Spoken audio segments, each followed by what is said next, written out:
The smell of warm date palm jaggery has a way of bringing back memories long before the first bite is even taken. For many families, Pua Pitha is more than a sweet treat. It is a reminder of cool mornings, festive gatherings, and recipes quietly passed from one generation to the next. Yet, there is one challenge almost everyone has faced at least once. The pitha turns out flat instead of beautifully puffed. It becomes dense instead of light, or it absorbs too much oil and loses the delicate texture that makes it so enjoyable. The surprising part is that achieving soft, fluffy, golden Pua Pitha doesn't require complicated techniques. It comes down to understanding a few simple principles that work together in perfect harmony. The journey begins with the ingredient that gives this traditional dessert its unmistakable character: date palm jaggery. Unlike refined sugar, date palm jaggery brings layers of caramel, smoky sweetness, and a rich aroma that instantly transforms an ordinary batter into something deeply comforting. When selecting jaggery, choose one with a deep golden to dark brown color and a pleasant, natural fragrance. Fresh jaggery melts smoothly and blends more evenly, creating a balanced sweetness without overpowering the delicate flavor of the rice flour. Before mixing anything, gently warm the jaggery with a little water. The goal isn't to boil it aggressively, but simply to help it dissolve into a smooth syrup. If the syrup becomes too hot, it can affect the batter later by partially cooking the flour before everything is properly mixed. Allowing the syrup to cool until it's just warm creates a much friendlier environment for the ingredients that follow. Now comes the foundation of every great Pua Pitha, the rice flour. The quality of the flour matters more than many people realize. Fresh rice flour produces a softer texture because it retains a little more natural moisture than flour that's been stored for months. Fine flour also creates a smoother batter, helping the pitha puff more evenly during frying. Tiny, coarse particles may seem insignificant, but they can interrupt the delicate structure that forms inside each pitha as it cooks. As the warm jaggery syrup is gradually added to the rice flour, the batter begins to come together. This is the moment where patience becomes one of the most important ingredients. Pouring the liquid slowly while stirring continuously helps prevent lumps from forming. Instead of chasing lumps later, it's much easier to avoid them from the beginning. The consistency of the batter often determines whether the final pitha will be beautifully fluffy or disappointingly flat. Imagine a batter that's thicker than pancake batter, but still flows slowly from a spoon. If it's too thin, the pitha spreads quickly in the oil and loses its ability to rise. If it's too thick, the inside struggles to cook before the outside becomes too dark. Finding that balanced consistency creates the perfect environment for steam to expand inside during frying. Many experienced home cooks quietly rely on one simple secret to achieve extra fluffy Pua Pitha. After mixing the batter, they let it rest.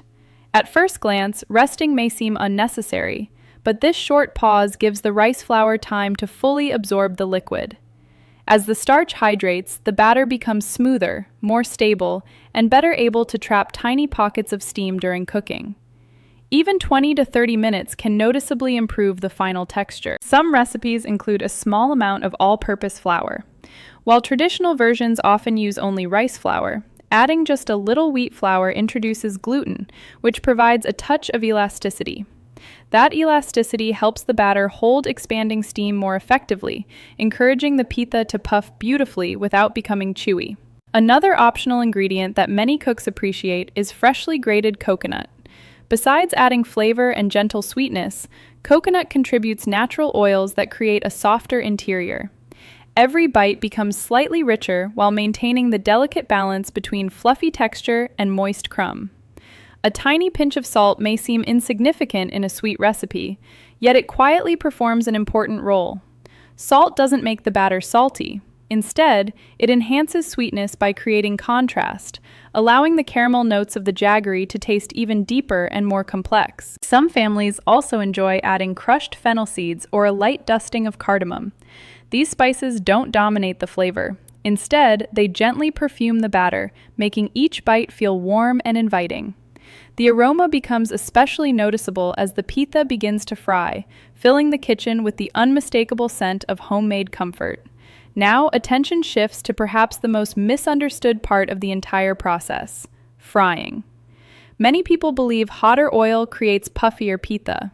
In reality, extremely hot oil often seals the outside too quickly while leaving the inside undercooked. The exterior darkens before enough steam has time to build, preventing the beautiful expansion everyone hopes to see. Moderately heated oil creates a completely different result. As each spoonful of batter enters the oil, tiny bubbles begin forming around the edges instead of exploding violently. This slower cooking gives moisture inside the batter enough time to transform into steam. That expanding steam gently inflates the pitha from within, producing the signature rounded shape.